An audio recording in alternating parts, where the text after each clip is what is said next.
Pernah kebayang nggak gimana jadinya kalau semangat seorang pahlawan nasional itu hidup lagi? Dan bukan di buku sejarah, tapi lewat karya seorang remaja masa kini.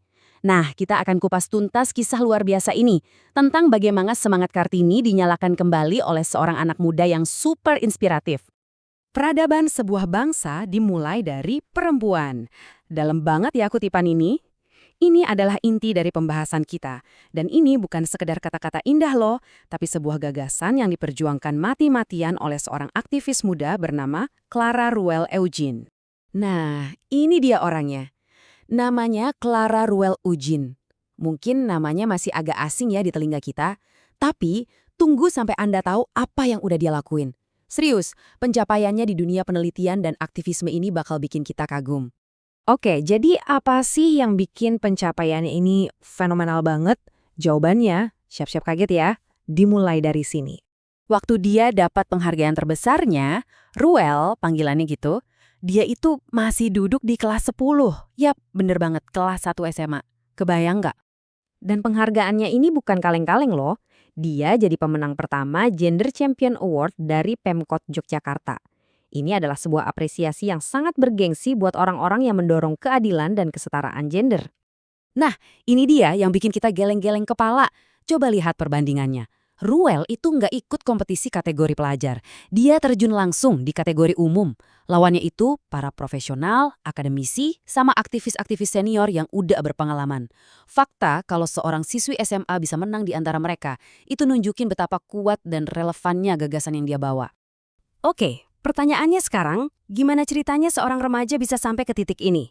Apa sih yang jadi pemicunya? Apa yang menyalakan semangatnya buat mendalami isu yang sebesar ini? Jawabannya ternyata datang dari lingkungan terdekatnya. Ini bukti kalau inspirasi besar itu bisa muncul dari hal-hal yang sangat personal.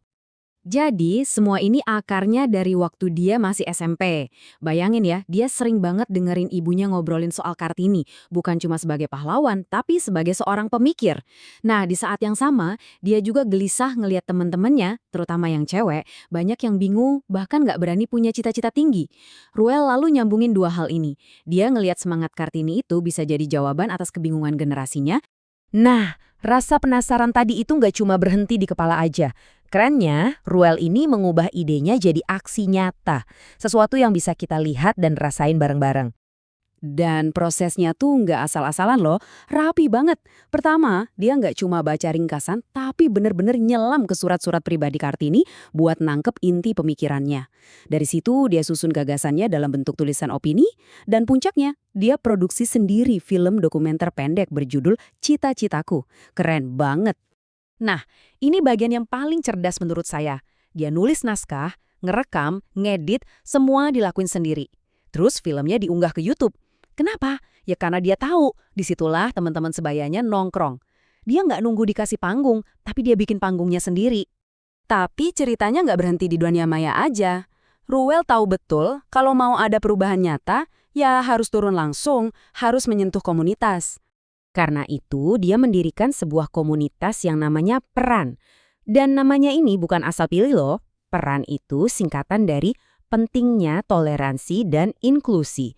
Dua nilai yang menurut dia kuat banget dalam tulisan Kartini, tapi seringkali kita lupakan. Dan dampaknya? Wow, kerasa banget. Komunitas Peran ini langsung gerak, bikin sosialisasi dan diskusi di berbagai SMP.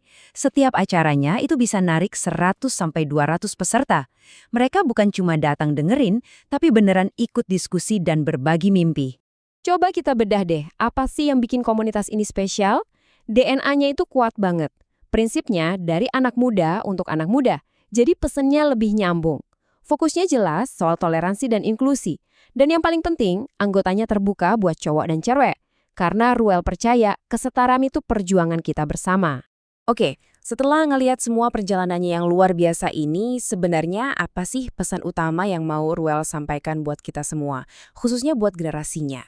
Intinya, ada 3 poin penting yang bisa jadi pegangan kita. Yang pertama, yuk baca surat-surat Kartini. Tapi baca semuanya ya, jangan cuma kutipan-kutipan hitsnya aja. Di sanalah kita bisa nemuin Kartini sebagai manusia utuh. Yang kedua, jadi pengguna media yang cerdas dan kritis. Kita harus sadar kalau algoritma itu punya agenda. Jangan sampai cara pikir kita didikte sama algoritma. Dan yang terakhir, dan ini yang paling penting, sadari kekuatanmu. Terutama buat para perempuan, sadari bahwa kemajuan bangsa ini ada di tangan kita semua. Jadi, pada akhirnya, kisah Ruel ini kayak cermin buat kita semua ya kan? Dia udah buktiin kalau semangat Kartini itu bukan cuma pajangan di buku sejarah, tapi bisa relevan dan punya kekuatan banget hari ini.